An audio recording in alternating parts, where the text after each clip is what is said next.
Mm. Tardes, noches, ¿cómo les va? Espero que no estén tan aterradas, no es para tanto, es una cuestión, solo tienen 2 semanas para hacer esto, van a ver que una vez que arranquen lo resuelven. Sí, No si hay nada quedó que... perdón, Sí. Fer. No, si quieren alguna cosa preguntarla en el chat que no hayamos explicado y eso lo pueden hacer y de todos modos queda el lugarcito ahí en el aula virtual. Sí. Eh, bueno, ahora me perdí. Bueno, no importa, no importa. Bueno, como bien les decían Erika y Nuria, hoy arrancamos, esperen que voy a darles compartir. ¿Ya puedo compartir, Erika? Sí, sí, se están admitiendo los últimos que faltan. Bueno, listo. Esperemos que funcione bien el internet ahora.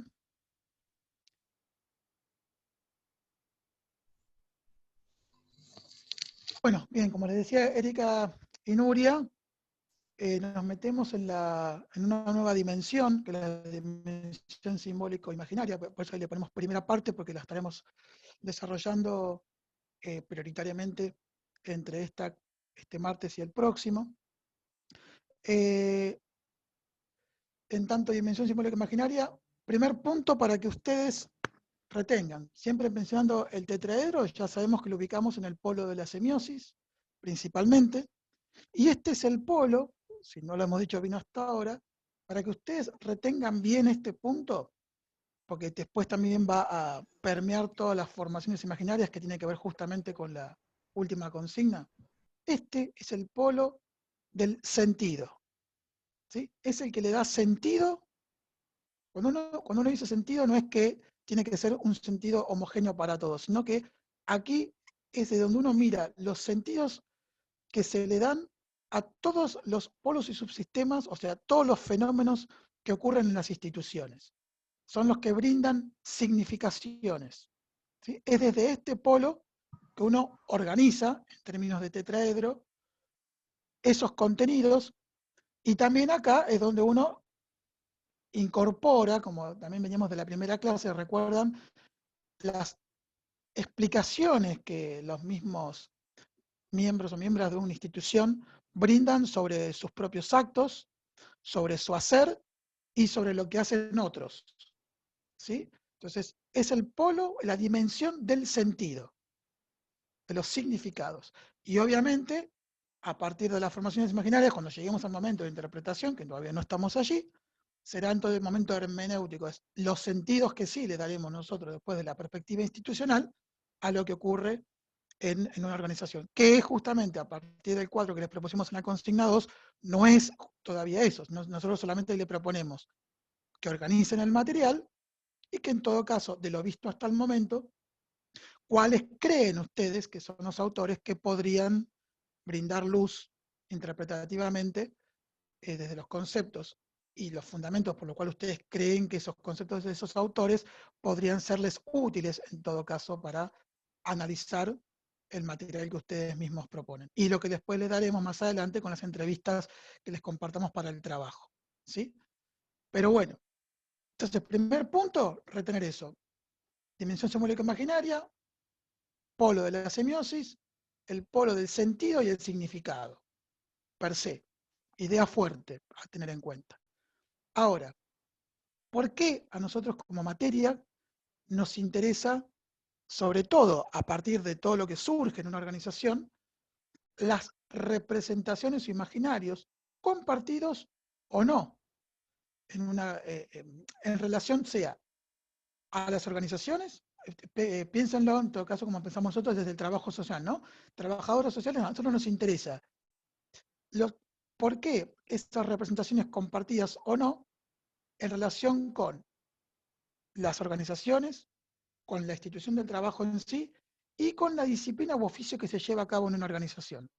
Es decir, nosotros le prestamos atención a los sentidos compartidos o no, a los significados compartidos o no, en función de las características de una organización, del trabajo que se lleva a cabo en ellas, que tiene que ver, como ya dijimos, ¿no? con las condiciones materiales, con lo económico, con lo ecológico, con las distintas formas de cómo se lleva a cabo una autoridad, en función de las normas de la institución, y también aquellos imaginarios compartidos o no en relación a la disciplina. ¿Qué quiere decir?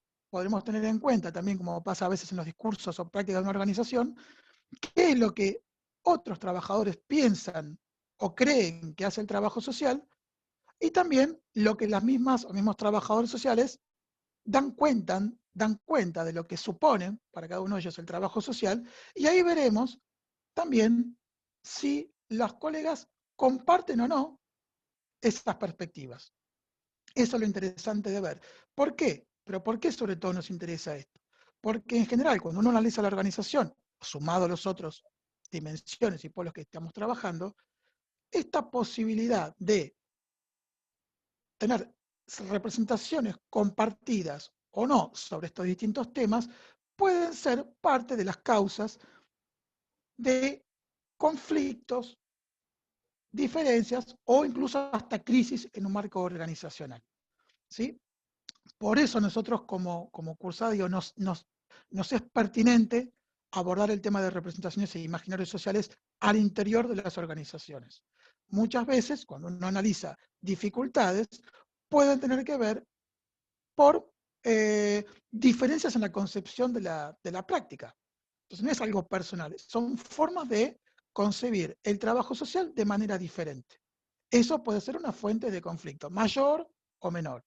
A veces puede ser un grupo, un sector, un área de trabajo social que comparte representaciones al interior de la disciplina, pero como grupo se diferencia conflictivamente en términos por ahí o ideológicos o en términos utópicos, o sea, sobre una idea futura o sobre los objetivos de la institución o sobre cómo está llevando a cabo la institución la jerarquía. Entonces puede haber imaginarios diferenciados respecto al grupo de trabajo social en relación a la autoridad, ¿sí?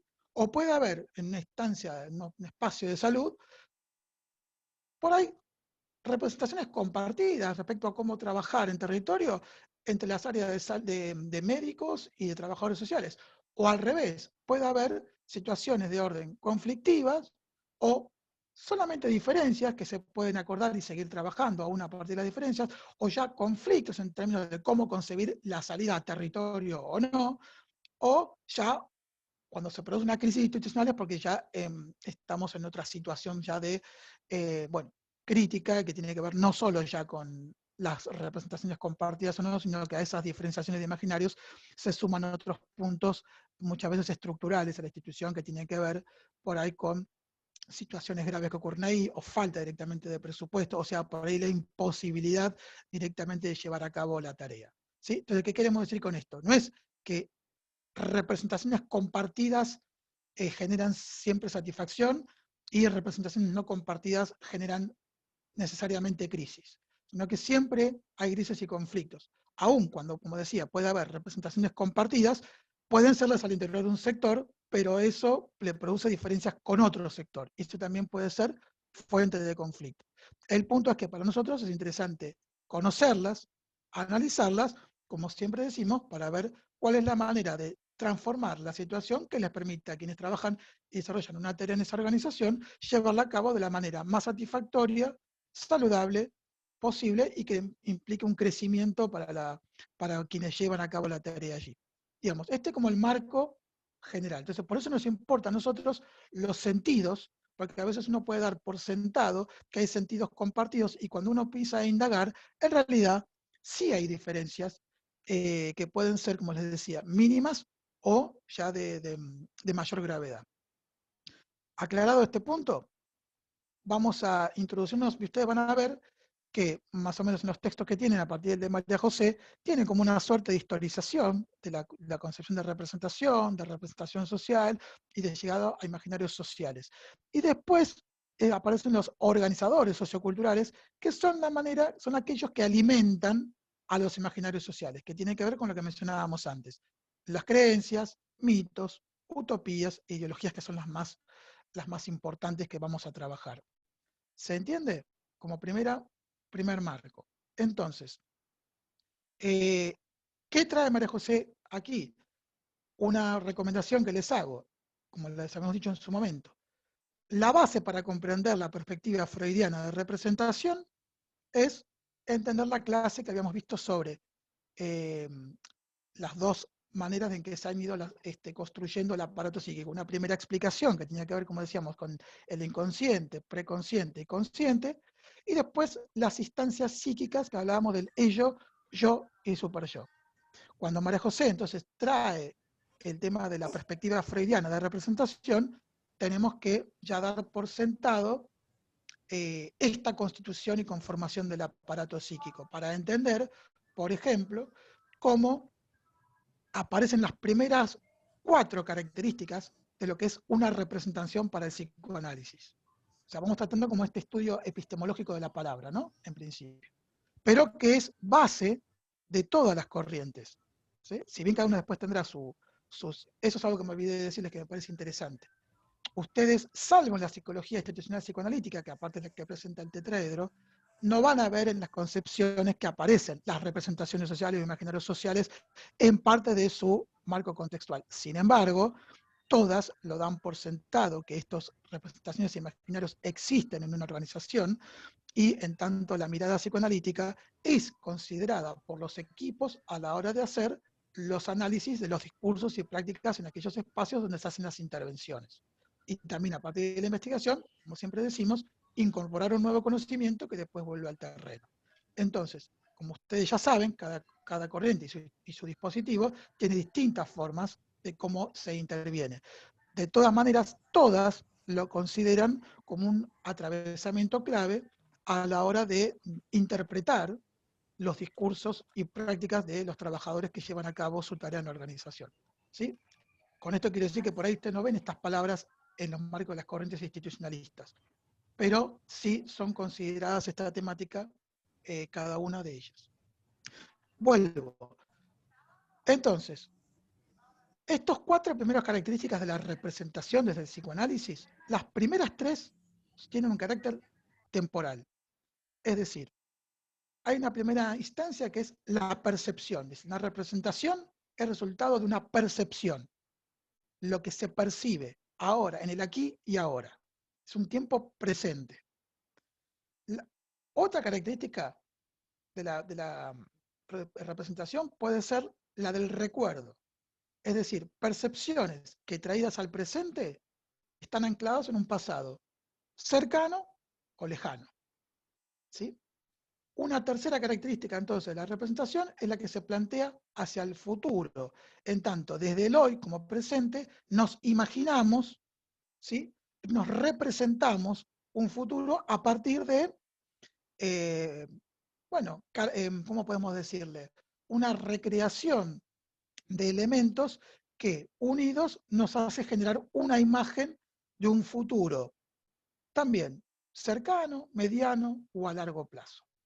Entonces, por eso les digo que estas primeras 3 tienen que ver con lo temporal. Presente, siempre ocurren en el presente, pero los contenidos son del aquí y ahora, del pasado o con perspectiva de futuro. Ahora, hay un cuarto elemento, que es aquel que solo queda enclavado, podemos decir, en la realidad psíquica. Los 3 momentos anteriores, los 3 aspectos anteriores tienen una vinculación entre inconsciente y realidad.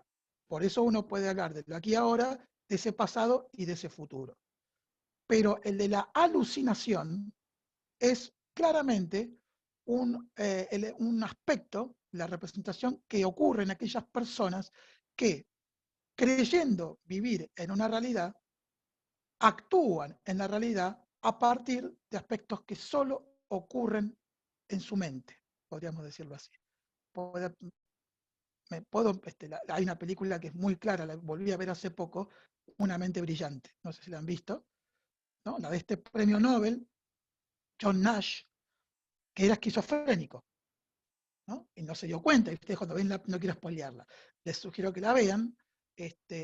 Bueno, es un científico que, bueno, empieza a desarrollar ciertas actividades, la película muestra cómo lo vive él, hasta que, bueno, esta situación se desborda y ocurre algo y hay un diagnóstico de esquizofrenia, ¿no? Y a partir de ahí la película toma otro cariz. Pero lo que queremos decir es que él actuaba, y toda persona actúa esquizofrénicamente, con paranoia u otras cuestiones que tienen que ver con el deterioro de la salud mental o el quiebre de la salud mental, que las vive como reales, las actúa como reales, pero eso solo ocurre en su realidad psíquica.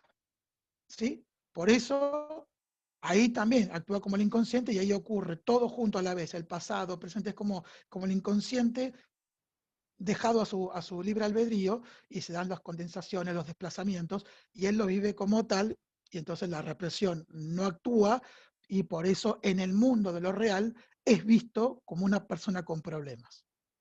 ¿Se entiende? Entonces recomiendo que vean esa película para ver cómo es que actúa la esquizofrenia, por ejemplo. En una mente brillante, particularmente porque el tipo era un genio de las ciencias, y a partir de ahí él también ve cómo aborda el problema. ¿Sí? Entonces, vuelvo a decir, las representaciones, ¿qué quiere decir con esto? Que no son ni buenas ni malas. Pueden ser tanto vinculadas con la realidad y ancladas también en vinculación con el principio de realidad, como estar por fuera de la realidad material y producir situaciones de salud, de deterioro de salud mental. ¿Está? Bien. Primer punto, entonces, de los psicoanalíticos. Ustedes tengan en cuenta, entonces, que Freud, ¿qué plantea también? Entonces los quiero leer para que quede bien claro. Para Freud, este objeto, ¿sí?, las representaciones a partir de las percepciones, como definición, nunca logra que esa representación que nos hacemos refleje el objeto externo tal cual es. ¿Sí? Cuando uno hace una representación, cuando uno comenta una situación de trabajo, esa situación de trabajo comentada no necesariamente es el reflejo real completo de lo que el objeto en sí es. ¿Por qué? Porque como ya sabemos en nuestra socialización y de todo nuestro pasaje desde la infancia, a ese objeto, cuando uno lo analiza, ¿no?, cuando estos discursos que decíamos, el sentido que los trabajadores le dan a su trabajo, por ejemplo, que es el objeto que uno puede estar, del cual puede estar hablando, o de su disciplina, o de su profesión, siempre va a estar invistiendo, podemos decir, envuelve a ese objeto del cual hablo, también de todos aquellos aspectos que tienen que ver con el presente, el pasado y el futuro, adheridos a él, pero que incluye la censura, lo reprimido, los ideales, fantasías. O sea que cuando uno habla, incluso desde el lenguaje, que como el otro día les comentaba, también nos hace trampas, porque el lenguaje es parte de la sociedad, explica las cosas desde su lenguaje, ya eso incluye todos los aspectos también de orden inconsciente a la hora de analizar un objeto. Como les decía, cuando un trabajador social habla de su disciplina, no va a reflejar por definición, no va a dar una representación cabal de ese objeto. Y podríamos decir, a nosotros no nos interesa justamente. Lo que nos interesa es exactamente el sentido que cada uno le da, la singularidad con la cual analiza ese objeto. Por eso nosotros siempre le llamamos la verdad vivencial de lo que nos está hablando. Lo que nos interesa entonces es cómo ese objeto aparece ahora como significativamente para esas personas y cuáles son los contenidos y argumentos que le brindan a esa representación. ¿Sí? ¿Se entiende entonces? Entonces, esto quiere decir que no hay error. Que una representación no sea cabal, explicadamente y claramente, no supone error, justamente porque sabemos que incluye todos estos aspectos que tienen que ver, vuelvo a repetir, como les decía, con aquello que es reprimido, con los ideales, con las fantasías, con lo censurado, con lo permitido y con lo prohibido. Todo eso está explicado en una representación. A términos de Morán, podríamos decir justamente que uno puede intentar que esa representación abarque todos los puntos, pero la completud es solo un deseo, podemos decirle, una búsqueda, pero no se puede dar en la realidad. Y que quede claro que no es un error. Eso se construye. Y por eso lo interesante es después de construir representaciones compartidas o no, porque a partir de esos diálogos uno va accediendo no a la búsqueda de una especie de definición per se de un objeto, sino a cuál es la representación compartida, por ejemplo, sobre qué supone ser trabajador o trabajadora social. ¿Qué supone o cuáles son para nosotras las características de esta organización? Si esta organización nos permite llevar a cabo la tarea que nos encomiendan o no. Si esto es trabajo para nosotros, cuáles son las formas que tenemos de trabajar aquí. Eso es lo interesante de las representaciones. ¿Sí? ¿Hasta acá más o menos comprendido? Si hay preguntas, me avisan porque yo acá no veo el chat. Bien. Después, como les decía, aparece, quiero cambiar ahora de paginita, siguiendo la perspectiva de Freud, viene René Caes, otro psicoanalista, y él le agrega otro aspecto, o clarifica un poquito más esta perspectiva que había dado Freud, diciendo que tiene un permanente doble mecanismo la constitución de una representación. Ya decíamos con Freud que para no ser una alucinación, las representaciones tienen que tener un anclaje con la realidad, con el principio de realidad. Y uno los va también constituyendo en ese marco histórico de socialización. Entonces, ¿qué va a decir Caes? Que tiene una doble vertiente la representación. Recuerdan ustedes cuando mencionábamos que todo aquello que es displacentero, incómodo o amenazador hacia el yo, en general lo lleva a un plano de lo reprimido, ¿sí? Y eso reprimido queda en el inconsciente. Pero como ya sabemos, por esa clase que vimos antes, que les pido que la vuelvan en todo caso a revivir, es que lo inconsciente pugna por salir y sale, como decíamos, a través de olvidos, de fallidos, ¿no? Expresado a través de fantasías, escenas, el chiste, humor negro, los sueños, etcétera, etcétera, etcétera. Ahora, cuando una representación, entonces, que incluye fantasías y como tal incluye elementos del orden inconsciente, todo aquello que es displacentero o amenazador hay un intento, esto es siempre inconsciente también, un intento de expulsar, ¿sí? de esa realidad del yo, lo que es displacentero, por lo cual todos aquellos aspectos o características de lo negativo, de lo amenazante, de lo peligroso, está puesto fuera en los objetos externos. Quiere decir que los objetos externos pueden ser imbuidos, investidos, tanto de aspectos positivos como de aspectos negativos. Ahora bien, como decíamos, vamos al ejemplo de esto que veníamos mencionando. Si yo coloco como el objeto malo o objeto amenazante a la organización del trabajo, lo que voy a hacer es que solamente mi idea esté investida de lo que supone una organización, lo que debe ser, y aquella organización que me está contratando, a la cual trabajo, es todo lo malo porque no se corresponde con la representación idealizada que uno tiene sobre una organización. Entonces pongo, esa organización me amenaza y la califico como negativa, como alienante, como maltratadora, etc. ¿Qué esconde esta situación? No que por ahí no haya aspectos de orden, sí del maltrato en la organización, sí del destrato, sí de lo alienante. Lo que se olvida en este punto, porque es inconsciente y se naturaliza, es que somos los propios seres humanos quienes constituimos esas organizaciones del trabajo.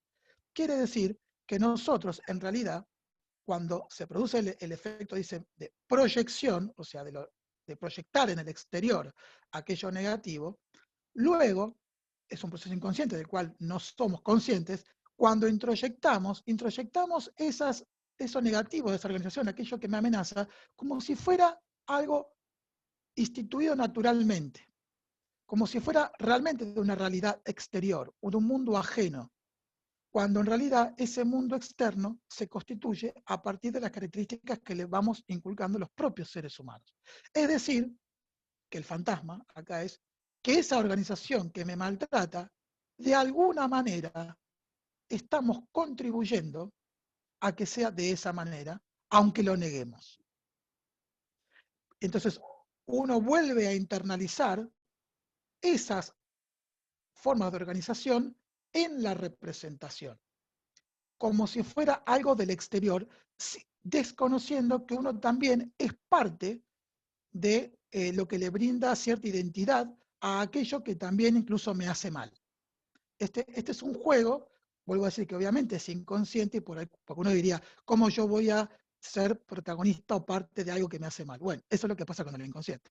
Justamente, uno no se ve representado como parte, no como único, como protagonista también de aspectos que son productores, como bien decía Freud, de aspectos de orden destructivo, vinculados al tánatos, diría él. Vuelvo a decir, esto tampoco es algo valorativo, esto es un proceso que se da per se. Quiere decir entonces que las representaciones están constituidas por elementos de orden inconsciente y aspectos de orden consciente. Quiere decir que la representación tiene que tener siempre una vinculación clara con la realidad. Cuando solo queda en el marco del inconsciente, es una alucinación. ¿Sí? Pero se tiene que saber, por eso digo, a veces es tan difícil generar transformaciones en la institución, justamente, por un lado, porque se ha naturalizado eso externo y se ha internalizado esa naturalización como lo instituido, como lo que es, como lo imposible entonces de modificar, como lo que no es necesario modificar, porque es así, y eso se reconoce que es así justamente porque no se reconoce muchas veces el protagonismo de los seres humanos en la constitución de esas instituciones. Obviamente, cuando uno hace una entrevista, no quiere decir que esa trabajadora social sea protagonista de lo que es la institución hoy. Estamos hablando de los seres humanos en general, como constructores, entre otras cosas, de instituciones, entre otras cosas, de organizaciones del trabajo, y entre otras cosas, de una disciplina como el trabajo social. ¿Se va entendiendo entonces cómo es este juego de la representación en la que ya sabemos, por definición, como decíamos recién, que nunca vamos a tener una definición cabal, sino que es el constructo colectivo en sus diferencias y similitudes, o lo compartido o no compartido, respecto a lo que supone para nosotros ser una organización del trabajo, el trabajo como institución o la disciplina del trabajo social. ¿Sí? Todas estas tienen componentes de orden inconsciente y consciente. ¿Estamos? Hasta ahí esa doble vertiente permanente. Vamos a una más. Sergio Moscovici utiliza una especie de conocimiento más práctico, una aplicación. ¿Cómo se da la representación social en lo cotidiano? Él lo plantea que son como esquemas de interpretación de la realidad. Es aquello que nos permite movernos cotidianamente. Si nosotros no tenemos cierta representación compartida, como decíamos, de la necesidad de ir a trabajar, los ideales abocados al trabajo, si tiene que ver con la independencia económica, de poder llevar a cabo un ideal profesional que al mismo tiempo me genera satisfacción, que también tengo más o menos claro que va a haber un horario. Ustedes recién preguntaban, ¿no? ¿Y cuántas páginas va a tener la consigna? Uno tiene, más o menos sabe que tiene que tener un límite, o sea, no les sorprende que por ahí pongamos límite, por ahí tampoco les ha sorprendido que tal pregunta no tiene límite, esta sí tiene límite. Bueno, quiere decir que hay esquemas interpretativos que tienen una vinculación entre, que vuelvo a decir, le da sentido y que uno, por el proceso de socialización en el que viene participando, lo comprende. Por eso muchas veces, ¿qué ocurre cuando uno va a otro país? Muchas veces hay un primer periodo de adaptación, no solo desde el lenguaje, sino de conductas, de prácticas, ¿no? Inclusive con la misma tecnología, a veces hay otros sentidos que se le dan, y no es lo mismo hacer un trabajo práctico para esta facultad que por ahí para una facultad canadiense. Y sin embargo, está el Word, está la computadora, te dice, y sin embargo puede haber diferentes formas y estructuras que no sean grandes diferencias, pero que significan un primer proceso de adaptación. Quiere decir que nuestros esquemas interpretativos se ven cuestionados allí, pero como hay ciertas cuestiones también generales de la humanidad, que uno puede decir, bueno, la facultad canadiense hablará en otro idioma, lo tengo que aprender, perfecto. Bueno, me pondrán otras reglas, pero bueno, sé que tiene un trabajo que entregar, una materia que aprobar, tengo una tecnología para hacerlo, o sea, puede haber cosas compartidas y nuevos esquemas a los que me tengo que adaptar porque no he sido parte de ese esquema de socialización. ¿Sí? Entonces, para Moscovici es algo que nos permite llevar a cabo la vida cotidiana. Y de alguna manera él lo plantea como que nosotros somos actores, ¿sí? Portadores de representaciones que actuamos permanentes esas representaciones en lo cotidiano. Y por lo tanto, acá hay que ser muy cuidadoso, podrían ser acusadas, porque de hecho lo han sido a veces por muchos autores, sobre todo de la sociología, que las representaciones son meros actos de repetición, reproductivos. Pero atención, como ya sabemos que la representación había un componente que Freud hablaba de imaginación, toda representación que obviamente tiende a ser reproductiva, porque si no, imagínense, si toda mañana, cada vez que nos levantamos, nos cuestionáramos acerca de qué tenemos que hacer en la vida, sería muy difícil arrancar.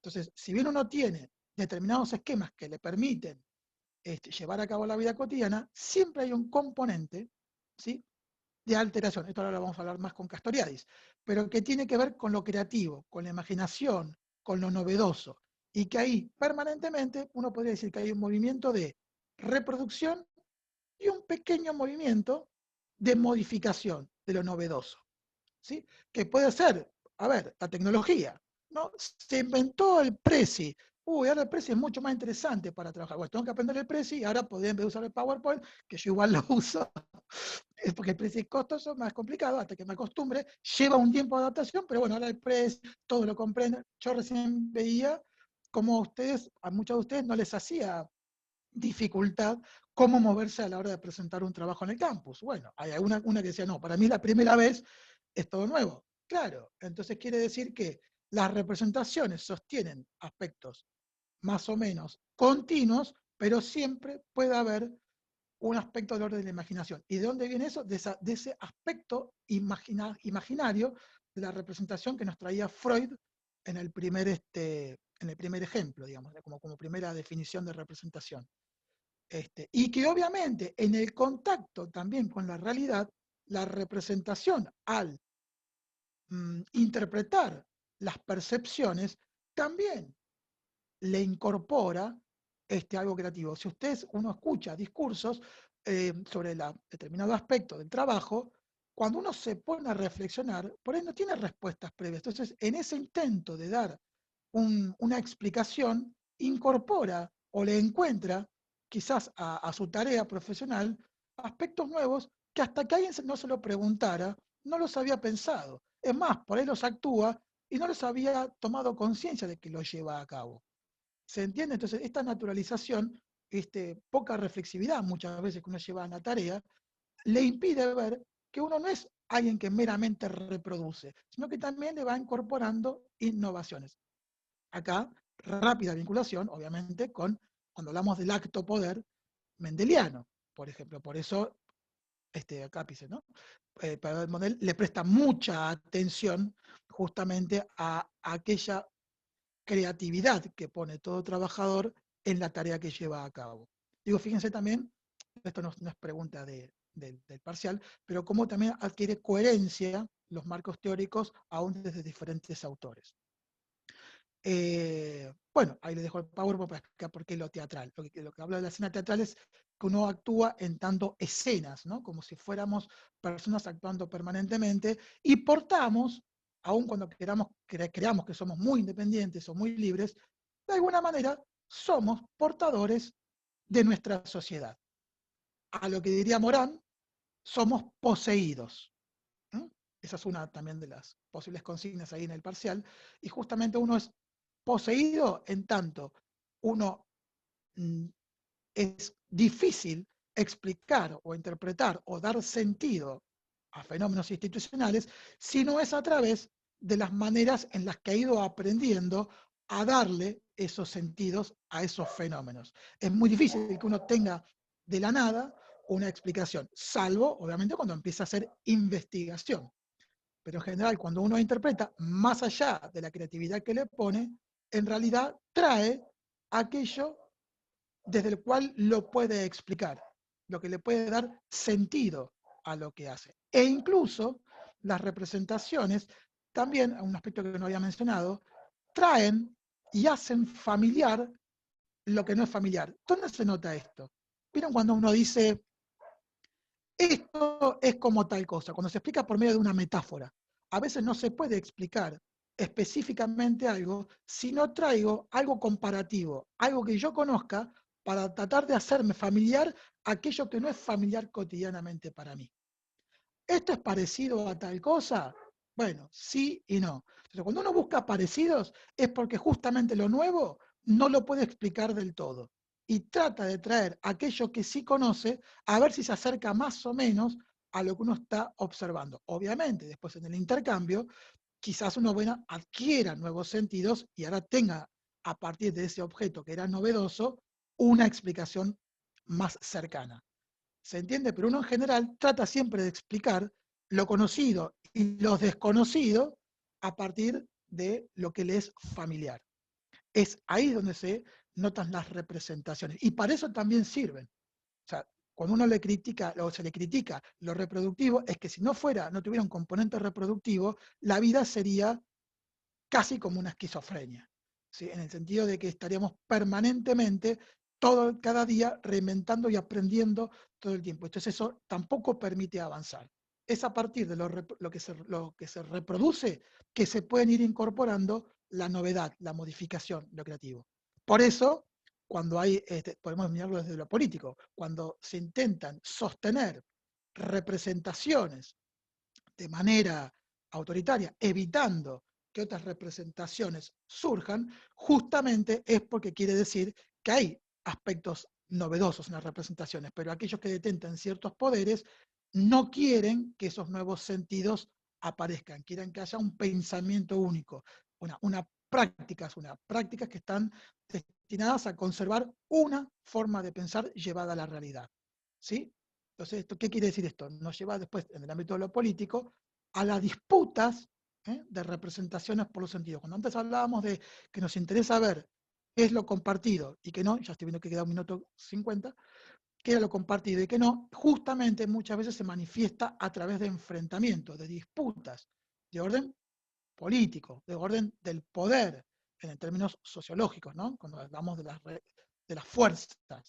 Entonces, muchas veces esas representaciones son detentadas por determinadas figuras en las organizaciones, por ejemplo. Entonces, una figura trata de imponer determinadas representaciones y otros las pueden o aceptar o contrarrestar con otras representaciones que tienen acerca de la práctica, y ahí veremos si son solo diferencias, si se transforman en conflictos o llegan a crisis, que es lo que decíamos antes en la relación. Bueno, yo diría, Erika, de cerrar acá, que queda 1 minuto, y ya arrancamos con Castoriadis. Bueno, dale.